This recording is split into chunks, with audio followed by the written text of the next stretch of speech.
Hey everybody, this is Toby Brochure. I am the creative director and co-founder of V-Square Creative. I wanted to talk to you a little bit today about some sales collateral that we put together for a new, relatively new client, longtime friends, but relatively new client, Amherst, Madison, Nick Schleckaway over at Amherst. He came in a while ago talking about wanting to put together a brochure for particular homes. This is a lot different than what most real estate companies do. Most real estate companies, you drive up, they got the little box out front, you reach in and pull out a little crappy black and white flyer, or it may be in color, but it's usually lower quality. It's got a picture or two, a little bit about the house, maybe a price on there or whatever. So these guys at Amherst are much more progressive in their thinking, much more forward thinking in their processes. And Nick said, I want a really high-end, expanded, sort of premium brochure that's about a particular home. So this is a multi-page document. I think we had 8 pages. We ended up doing about 8 different pages in this magazine, and it really looks like a magazine. The quality of paper, it's glossy, but it's the thin paper like a magazine style.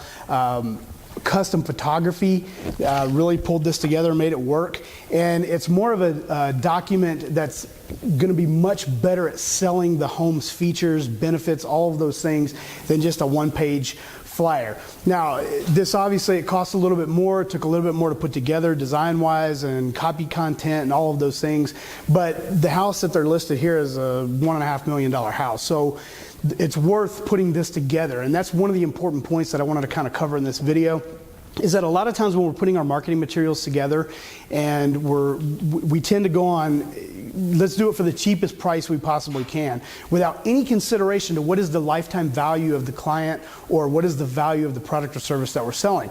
Obviously, the higher the price, the higher the margins on particular things, the more money you can spend on your content.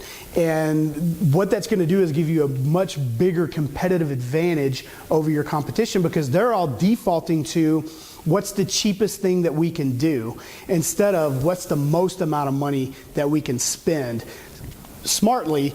But how do we take ourselves out of that competitive vacuum and being sort of low-end, cheap like everybody else? How do we take this to the next level? This is one of the ways Amherst Madison did it. It's a great example, and I would encourage you to start thinking that way, of instead of what's the cheapest thing I can do, more towards how can we make this better and bring greater value.